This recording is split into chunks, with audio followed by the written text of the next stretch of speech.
Students, today we have a lesson from Science 1, lesson number 2, periodic classification of elements. Okay. In this lesson, we are going to learn about the elements and their classification, Newland law and octave law, then modern periodic table, ठीक है ना, डोबेरियनर्स triad और Mendeleev's periodic table, ये हम इस lesson में पढ़ने वाले हैं। ये लेसन जितना बड़ा है उसको मैंने 3 पार्ट में डिवाइड किया है, तो मैं इसको 3 पार्ट में ही कराना चाहूँगा। ओके, मैं आपको पहले भी बता चुका हूँ कि हम पार्ट्स में क्यों कर रहे हैं। मैं बार बार बताता हूँ कि हम चाहें तो 1 आवर या 2 आवर्स की पूरी लेसन की वीडियो बना के पूरी टेक्स्ट बुक की ट्रांसलेशन आपको सुना दें, बट वो वर्थ नहीं है, वो आपके लिए बेनिफिशियल नहीं है। आपके लिए बेनिफिशियल वो काम है जिससे आप कुछ गेन करते हो।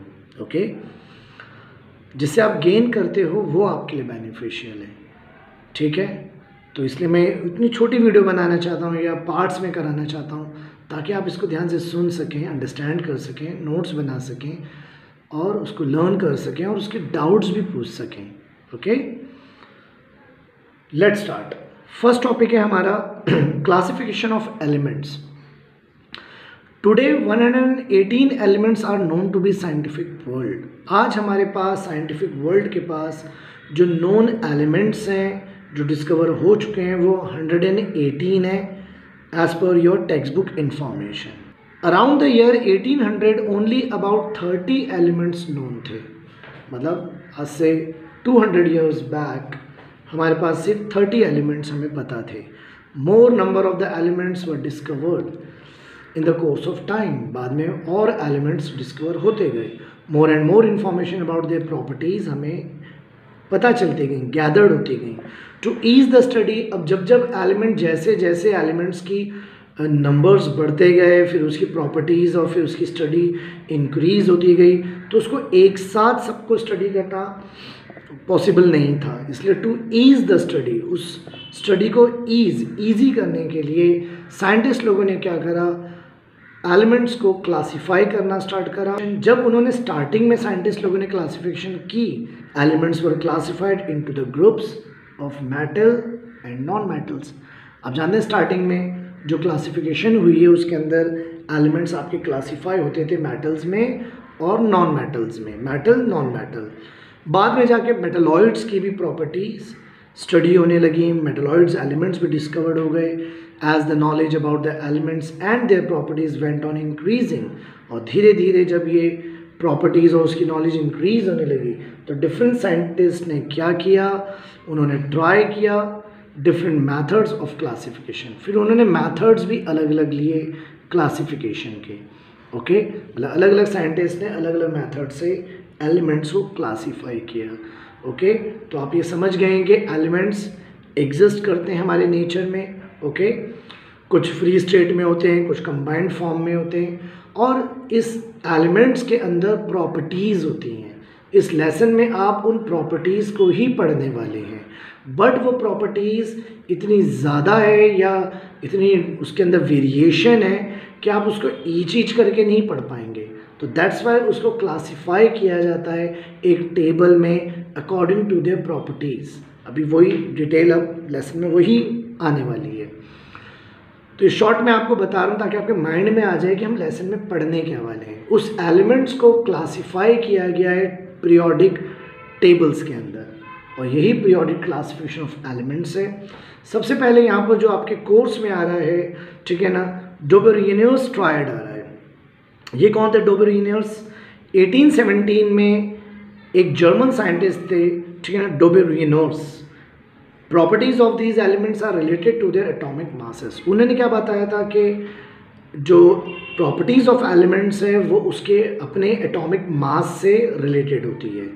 ठीक है ना, आप बेसिक थोड़ा जानते होंगे, एटॉमिक मास, एटॉमिक नंबर, ये सब एलिमेंट्स एटम्स की स्टडी में आप स्टडी करते हैं। ओके, इस सब की भी डिटेल आगे आ जाएगी। He made groups of 3 elements. उसने 3 एलिमेंट्स के ग्रुप्स बनाए, having the similar chemical properties, और उसको नाम ट्रायड दिया गया। मतलब जिन जिन एलिमेंट्स की सिमिलर केमिकल प्रॉपर्टीज़ थी, उसका उसने ग्रुप बनाया 3 एलिमेंट्स का और उसको ट्रायड्स बोला। ट्रायड मतलब ही 3 है। उसे अरेंज किया था 3 एलिमेंट्स को in a triad, increasing order of their atomic masses according to their atomic masses, and showed that the atomic mass of the middle element was approximately equals to the mean of the atomic masses of the other 2 elements. Okay, ये line very very important है पूरी line, कि atomic mass जो middle element का था वो approximately equal था to the mean of the mean. अभी मैथ्स में हमारा लेक्चर चल भी रहा है स्टैटिस्टिक, मीन मतलब एवरेज ऑफ द 2। कैसे लेते हैं ऐसे, लिथियम सोडियम पोटेशियम, ठीक है, ये 3 एलिमेंट्स हैं हमारे पास। लिथियम की यहाँ पर वैल्यू 6.9 दे रखी है, ओके, और पोटेशियम की वैल्यू 39.1 दे रखी है। 39.1 6.9, अगर मैं 39.1 को 6.9 से ऐड करूँ और डिवाइड बाय 2 करूँ तो जो नंबर आता है वही 23। तो that is the atomic mass of sodium, यानी लिथियम सोडियम पोटेशियम, इस 3 में से फर्स्ट और लास्ट के एटॉमिक मास को ऐड किया और अगर डिवाइड बाय 2 करें तो मिडल वाला सोडियम का एटॉमिक मास आ जाता है।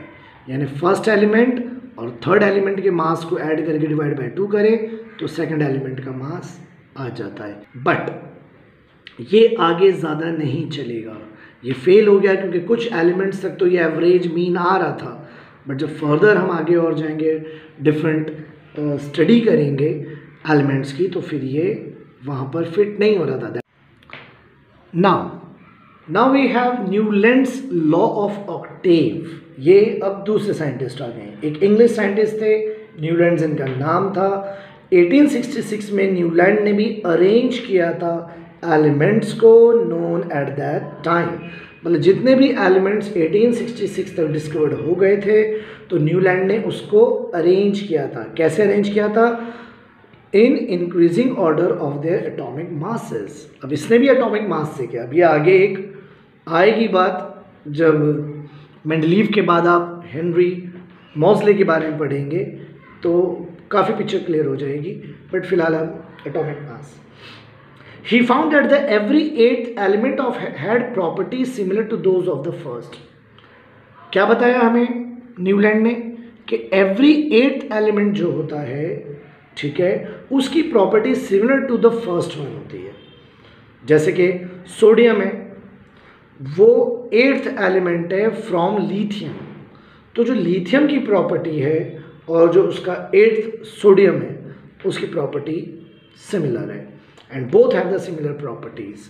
इसके लिए उसने जो रूल दिया है उसे वो ऑक्टेव इन म्यूजिक जो होता है, जैसे कि सा रे गा मा पा धा नी, ये 7 होते हैं, फिर बाद में सा होता है। ओके, तो जो एलिमेंट पहले था फिर जो उसका 8th एलिमेंट है उसकी प्रॉपर्टी सेम होगी। इसके लिए मैं एक चीज़ और बताता हूँ, जैसे आप संडे मंडे देखते हैं, ओके, ये तो म्यूज़िकल नोट के बारे में सारे गामा पाधा नीसा लिखा हुआ है, ठीक है ना। उसके अलावा भी आप इसे समझ सकते हैं संडे मंडे से। कैसे? संडे होता है first, then Monday, Tuesday, Wednesday, Thursday, Friday, then again Sunday होता है।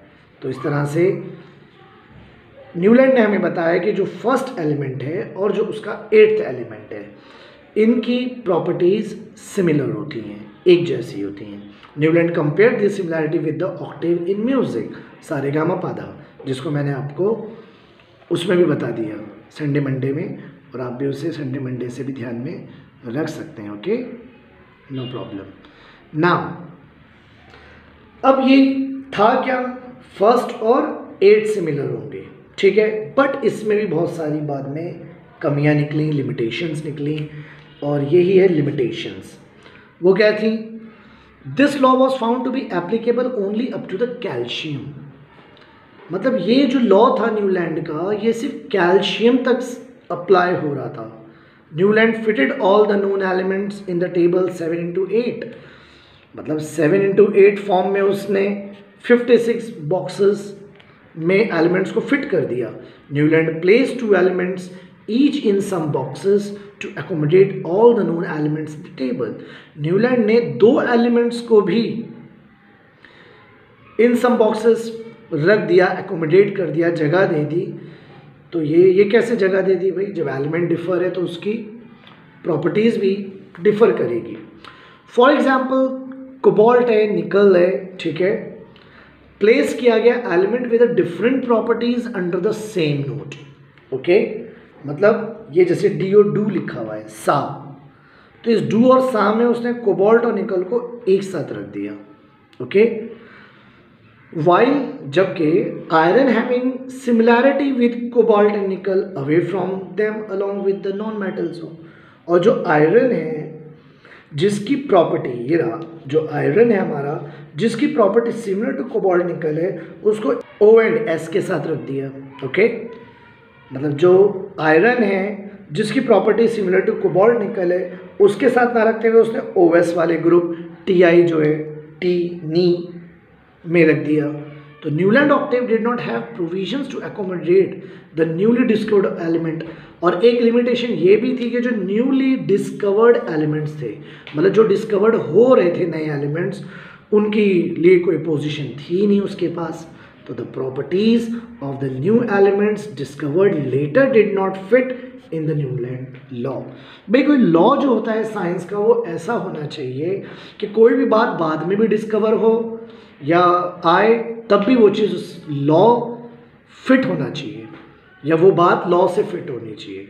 ऐसा नहीं हो कि कोई लॉ अप्लाई कहीं हो रहा था और बाद में दूसरे आने वाले एलिमेंट्स के लिए लॉ अप्लाई नहीं हो रहा था। तो ऐसे लॉ को टेम्पररी टाइम पे स्टडी किया जाता है साइंस वर्ल्ड में, लेकिन बाद में उसको डिस्कार्ड कर दिया जाता है। बाद में कहते हैं कि ये जो साइंटिफिक थ्योरी थी ये फेल हो गई। इसी तरह से लिमिटेशंस थी न्यूलैंड में बहुत सारी, दैट्स वाई न्यूलैंड लॉ भी बाद में फेल हो जाएगा। अब हमारे पास आगे एक और आएगा, मेंडलीव पीरियोडिक टेबल। एक रशियन साइंटिस्ट थे डिमित्री मेंडलीव। इन्होंने periodic table of the elements during the period of 1869 से 1872 एडी में डेवलप्ड की, एक पीरियोडिक टेबल डेवलप्ड की। मेंडलीव की पीरियोडिक टेबल जो थी इज द मोस्ट इंपॉर्टेंट है इन द क्लासिफिकेशन ऑफ एलिमेंट्स, क्योंकि इन्होंने वो कुछ काम किए, जबकि इसमें भी कुछ डीमेरिट्स आएंगी अभी थी। ओके, लेकिन जो बहुत सारी कुछ प्रॉब्लम्स थी जो डोबेरिनियर्स और न्यूलैंड के टाइम से चली आ रही थी। ओके, यहाँ रुक के मैं आपको एक बात बता दूँ एक्स्ट्रा, ये तो आप 10th क्लास में 2 साइंटिस्ट के बाद मेंडलीव पे आ गए हैं। अगर आप फर्दर साइंस की स्टडी करेंगे या 11th क्लास में पढ़ेंगे जब साइंस आप, तो आपको पता चलेगा कि इनके अलावा भी बहुत सारे साइंटिस्ट ने बहुत सारी थ्योरीज दी हैं, बहुत सारी स्टडीज़ की हैं, तब जाके मेंडलीव आया और बाद में कोई और। ओके, लेकिन यहाँ आपके कोर्स में सिर्फ 2 ही हैं। तो आगे जब आप इन फ्यूचर 11th और से साइंस पढ़ेंगे तो उसमें ये और डिटेल, बहुत ज़्यादा डिटेल में आएगा, तो आपको पता चलेगा कि सिर्फ 2 नहीं, बहुत सारे साइंटिस्ट आए जिन्होंने एलिमेंट्स की क्लासिफिकेशन करी और बाद में उनकी स्टडी एक्सेप्टेड हुई, पहले टेम्पररी टाइम के लिए जब तक हुई, लेकिन बाद में जब कोई 2 बेटर थ्योरी आती है तो फिर उसको फॉलो किया जाता है। ओके, वही बात यहाँ लिखी हुई है कि मेंडलीव का पीरियोडिक टेबल जो था ये most important step in the classification of elements prove हुआ। Mendeleev consider the fundamental property of the elements namely atomic mass. इसने भी लेकिन एटॉमिक मास, अभी भी कहानी एटॉमिक मास के आसपास घूम रही है, किसी का भी ध्यान एटॉमिक मास के अलावा किसी और चीज़ की तरफ नहीं जा रहा है। हर साइंटिस्ट अभी एलिमेंट्स को क्लासीफाई कर रहा है, प्रॉपर्टीज़ को स्टडी कर रहा है एटॉमिक मास के according. As the standard and arrange 63 elements known at the time. उसने 63 एलिमेंट्स को जो उस टाइम पे नोन थे according to their increasing order of their atomic mass arrange किया 63 एलिमेंट्स को, और फिर उसको ट्रांसफॉर्म किया एक टेबल के अंदर accordance with the physical and chemical properties of these element. अब केमिकल प्रॉपर्टीज नहीं, physical as well as chemical properties के अकॉर्डेंस में उसने एक न्यू टेबल में अपने 63 उस टाइम के नोन एलिमेंट्स को ट्रांसफॉर्म किया, बट किया according to the increasing order of their atomic masses. Mendeleev ने ऑर्गेनाइज की अपनी टेबल को basis of their chemical as well as physical properties, जो मैंने बता दिया अभी आपको. Mendeleev found that the elements with the similar physical and chemical properties repeat after a definite interval. मतलब एक डेफिनाइट इंटरवल्स पर फिजिकल केमिकल प्रॉपर्टीज जो हैं वो सिमिलर, जो फिजिकल एंड केमिकल प्रॉपर्टीज हैं वो रिपीट होती हैं. Mendeleev found that the elements जिसकी सिमिलर फिजिकल और केमिकल प्रॉपर्टीज हैं वो रिपीट होती हैं आफ्टर अ डेफिनाइट इंटरवल, एक डेफिनाइट टाइम पे इंटरवल पे. ओके. और उसके एलिमेंट्स की जो टेबल जो उसने अरेंज किया था उसमें वर्टिकल कॉलम्स थे और जिसे वो ग्रुप्स कहता था, और हॉरिजॉन्टल रोज थे जिसे वो पीरियड्स कहता था. ग्रुप्स एंड पीरियड्स, ठीक है ना. याद रखिएगा, वर्टिकल कॉलम जो वर्टिकल है वो आपका ग्रुप्स है, और जो हॉरिजॉन्टल रोज हैं हॉरिजॉन्टल वो आपका पीरियड्स है. उसके बाद टेबल दे रखी है नीचे, आप ये टेबल जस्ट रीड करेंगे, रीड भी नहीं करेंगे, बस देखेंगे एक बार कि क्या था. इस पर कुछ आने वाला नहीं है, don't worry. Okay. Now Mendeleev ने जो बातें बताई वो काफ़ी उस टाइम के हिसाब से बेनिफिशियल लग रही थी. तो मेंडलीव के पीरियोडिक टेबल में कुछ मेरिट्स हैं. मेरिट्स यानी एडवांटेजेस को भी मेरिट्स कहते हैं. उसमें जो अच्छी बातें थी, जो बेनिफिशियल थी, जिसका बेनिफिट मिला, जो उसके अंदर गुड वर्च्यूज़ थे, उसे आप इंग्लिश में मेरिट भी कहते हैं, merits. While applying the law that the properties of the elements are a periodic function of their atomic masses, अभी भी स्टोरी एटॉमिक मास में घूम रही है, मैंने कहा ना आपको. मेंडलीव ने अरेंज किए थे एलिमेंट्स को विद अ थॉट, ये सोचते हुए that the information available till this was not final, it could be change. But उसने ये बताया कि जो Mendeleev arrange the element with a thought that the information जो अवेलेबल है टिल देन, उस टाइम तक जब मेंडलीव वो टेबल बना रहा था, ये फाइनल नहीं है.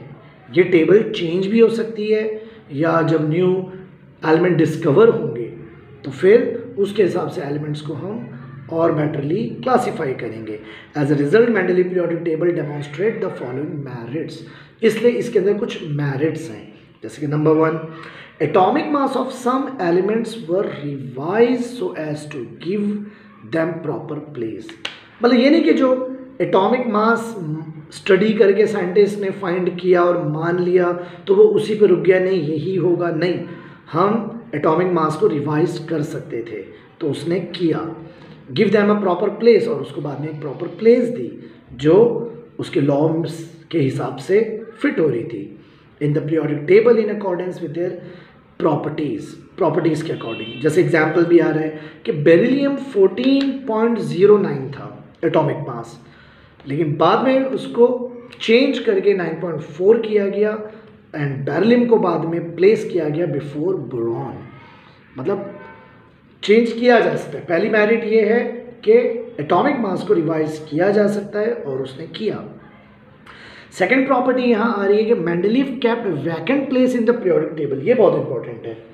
मतलब ऐसा नहीं था कि कोई स्टडी करते वक्त, क्लासीफाई करते वक्त कहीं कोई प्रॉब्लम आई तो मेंडलीव ने ये नहीं कहा कि किसी को कहीं भी रख दिया, नहीं, उसको ये लगा कि यार ये कोई कहीं तो कोई प्रॉब्लम है, तो उसने ये कह दिया कि ये जगह मैं वैकेंट प्लेस रखता हूँ और ये एलिमेंट अभी डिस्कवर्ड नहीं हुआ है और ये बाद में डिस्कवर्ड होगा तो अपनी प्लेस पे आ जाएगा. ओके. मतलब उसने मैनिपुलेशन नहीं किया, इन शॉर्ट कहते हैं ना मैनिपुलेट करना चीज़ों को, उसने मैनिपुलेट नहीं किया, उसने उसकी स्पेस छोड़ दी. और 3 ऐसे अननोन एलिमेंट्स जो डिस्कवर नहीं हुए थे उसको ईका बोरॉन, ईका एल्यूमिनियम, ईका सिलिकॉन बोला उसने, और बाद में ये एलिमेंट डिस्कवर हुए तो इनका नाम रखा गया स्कैंडियम, गैलियम और जर्मेनियम. ओके. तो उसने वैकेंट प्लेस रखी. जो एलिमेंट्स नहीं फिट हो पा रहे थे तो उसने कहीं भी कुछ मैनिपुलेशन नहीं की, बल्कि उसके लिए उसने एक स्पेस को एम्प्टी वैकेंट छोड़ दिया. बाद में जब डिस्कवरी हुई तो वो एलिमेंट्स उसने उन जगहों पे प्लेस कर दिए. The properties of these elements matched well with those predicted, जो मेंडलीव ने प्रिडिक्ट किया था.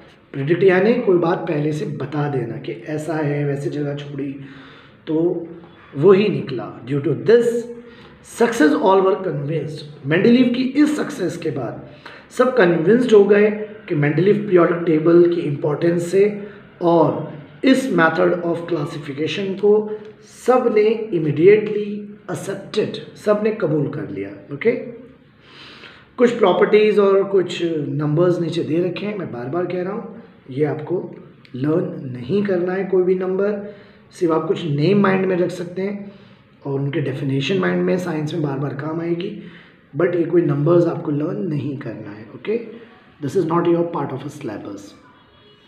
थर्ड मेरिट है कि there was no place reserve for noble gases. Noble gases कौन होते हैं? Noble gas, rare gas, zero group element, ये जो आपके helium, neon, argon, xenon, krypton होते हैं, इसे आप कहते हैं नोबल गैसेस। तो नोबल गैसेस के लिए कोई जगह नहीं थी, ठीक है ना। लेकिन जब noble gases helium, neon, argon discovered हुई तो इसने क्या किया, अपनी टेबल को डिस्टर्ब नहीं किया और उसके लिए एक जीरो ग्रुप, 18 ग्रुप जो होता है पीरियोडिक टेबल का, आगे आप शायद नेक्स्ट लेक्चर में टेबल पे पहुंच जाएंगे, तो एक जीरो ग्रुप बना के ये एलिमेंट्स को उसमें सिचुएट कर दिया, प्लेस कर दिया, अपनी टेबल को डिस्टर्ब नहीं किया। ओके, जो ओरिजिनल टेबल थी। नाउ कुछ मेरिट्स थी, तो मेंडलीव में कुछ डीमेरिट्स भी थी। डीमेरिट्स यानी डिसएडवांटेज, कोई कमी होना, कोई शॉर्टकमिंग, कोई ड्रॉबैक, लिमिटेशन, ये सब का मतलब डीमेरिट्स होता है। 4 डीमेरिट्स आ रही हैं यहाँ पर। Okay, direct simple direct question इसी टॉपिक पे आता है, वेरी वेरी इंपॉर्टेंट भी है बोर्ड पॉइंट ऑफ व्यू से, मेरिट डीमेरिट दोनों। ओके, फिलहाल मैं फिर वही आपको रुक के बता दूं, मैंने कुछ मेन वर्ड्स को अंडरलाइन किया है, आप टेक्स्ट की इन्हीं वर्ड्स को देखते हुए टेक्स्ट को कम से कम 2 टाइम्स रीड करें, और जब कॉन्सेप्ट थोड़ा समझ में आने लगे तो फिर इसकी लर्निंग करें। आप टेक्स्ट से भी लर्निंग कर सकते हैं, या जो भी आपका मटेरियल है, या आप मुझे कॉल करेंगे, मैं आपको उसमें गाइड करूँगा कि आप कैसे लर्निंग करें, कहाँ से लर्निंग करें। ओके, उसके लिए आप लोगों को हमसे व्हाट्सएप से कनेक्ट होना है। पहली डीमेरिट आ रही है, the whole number atomic mass of the element, जैसे कोबाल्ट है, निकल है, is the same. Whole number atomic mass जो थे ऑफ द एलिमेंट्स सेम थे। There was an ambiguity regarding their sequence, इसलिए इसके अंदर एक एम्बिग्यूटी थी उनकी सीक्वेंस को देखते हुए। एम्बिग्यूटी का मीनिंग होता है एक ऐसी स्टेट जिसमें आप एक चीज़ को one and more than one name से जानते हैं, ओके, या टाइप से जानते हैं। Isotopes were discovered long time after Mendeleev. Mendeleev के बाद आइसोटोप्स जब डिस्कवर हुए तो isotopes have the same chemical properties but different atomic masses. Isotope की डेफिनेशन भी यही होती है, having same atomic number but different mass number. Challenge was posed in placing them. अब एक चैलेंज आया ना, सेम केमिकल प्रॉपर्टीज हैं लेकिन एटॉमिक मास डिफरेंट है। ध्यान से सुनिए, मास, एटॉमिक मास के अकॉर्डिंग हमें एलिमेंट्स को अरेंज करना है, ठीक है ना। Different atomic mass, different places, okay. But isotopes जो होते हैं उनकी केमिकल प्रॉपर्टीज सेम होती है, तो उनको फिर साथ में रखना है पड़ेगा हमें। बट यहाँ लिखा हुआ है कि एटॉमिक मास डिफरेंट है, तो ये बड़ी प्रॉब्लम आई कि उसको प्लेस कहाँ करें। तो ये सेकंड पॉइंट भी डीमेरिट बन गया। जब एलिमेंट अरेंज हुए in increasing order of their atomic masses, तो the rise in the atomic mass does not appear to be uniform. तो जो राइज इन एटॉमिक मास था, इंक्रीज इन एटॉमिक मास था, वो एक जैसा यूनिफॉर्म नहीं था। It was not possible therefore to predict how many elements could be discovered between the two heavy elements. अगर दो एलिमेंट्स हमें डिस्कवर हुए तो हम ये नहीं बता सकते थे, प्रिडिक्ट नहीं कर सकते थे कि कितने एलिमेंट्स बीच में डिस्कवर्ड होंगे या हो सकते हैं। Fourth point, position of hydrogen. Hydrogen show similarity with halogens. Halogens आप ग्रुप 17 को कहते हैं टेबल की, ओके, जिसके आउटर मोस्ट ऑर्बिट में 1 इलेक्ट्रॉन होता है। आगे ये डिटेल्स आने वाली हैं, अभी तो टेबल्स की स्टोरी चल रही है, पीरियोडिक टेबल की सबकी, आगे फिर एटॉमिक की स्टडी में सब बातें कवर हो जाएंगी, ओके। यहाँ एक मिसप्रिंट है, ग्रुप 7 लिखा हुआ है मेरी टेक्स्ट में, ये शायद ओल्ड टेक्स्ट भी हो सकती है, ग्रुप 17 होता है, ओके, 7 नहीं होता है। नाउ ये जो प्रॉपर्टीज़ हैं हाइड्रोजन को प्लेस कहाँ करें फिर हम, ओके। क्या हाइड्रोजन को ग्रुप 1 में रखें या ग्रुप 17 में रखें? तो ये एक प्रॉब्लम थी. It can not be decided whether the correct position of hydrogen is in the group of alkali metal, मतलब अल्कली मेटल सोडियम पोटेशियम के साथ हम ऊपर हाइड्रोजन को रखें ग्रुप 1 में, या हैलोजन में ग्रुप 7. अगेन यहाँ 7 लिखा है, ये 17 है. ओके, ये मिसप्रिंट है. तो मेंडलीफ की इस डीमेरिट्स के बाद अब हमारे पास आएगा modern periodic law. Okay, Mendeleev में जो हमने डीमेरिट्स पढ़ ली उसके बाद फिर वो स्टडी वहाँ ख़त्म नहीं हुई, अब स्टडी और आगे चलेगी.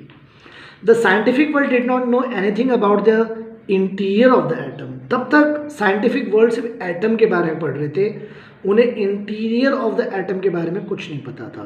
But after the discovery of electron, scientist started exploring the relationship between the electron number of an atom and the atomic number.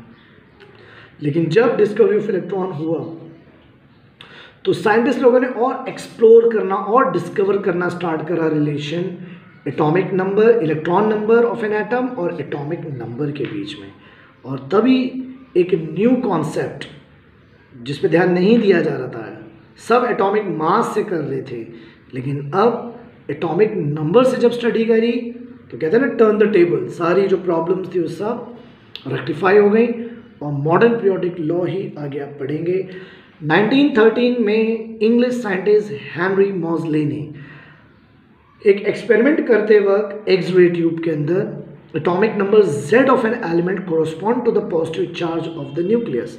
आप जानते हैं न्यूक्लियस एटम होता है, एटम के सेंटर को न्यूक्लियस कहते हैं, जिसमें पॉजिटिव प्रोटॉन और न्यूट्रॉन्स होते हैं और नेगेटिव इलेक्ट्रॉन्स रिवॉल्व करते हैं अराउंड द न्यूक्लियस. ये सब डिटेल, बहुत अच्छी डिटेल आगे आने वाली है, इसलिए मैं इसके ज़्यादा डिटेल में यहाँ ना जाते हुए आपको मेन जो थ्योरी पार्ट आ रहा है वो समझा रहा हूँ. ओके, तो इससे पता चला कि atomic number is more fundamental property of an element than the atomic मास.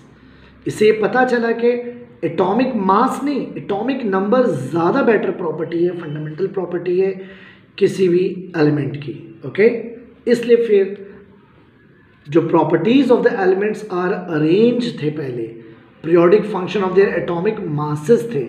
अब मॉडर्न लॉ आया हमारा कि properties of the elements are a periodic function of their atomic number. तो this is all about your first lecture. कल हम इसके second lecture में और 3 लेक्चर्स में से हम एंड करेंगे. आपका काम वो है जो मैं इंस्ट्रक्शन आपको दे चुका हूँ. वीडियो सुनना, लेक्चर मेरा सुनना बाद में है. इस लेक्चर को अगर आपने मेरे इंस्ट्रक्शन से नहीं सुना तो फिर आपको प्रॉब्लम हो जाएगी. डाउट्स के लिए तो फिर हम बैठे ही हैं आपके लिए. ओके, जो भी डाउट हो आप हमें फ़ौरन व्हाट्सएप करें, आपके डाउट क्लियर फ़ौरन की जाएगी. Okay, so this is all about your first lecture, science 1, periodic classification of an element. Thank you.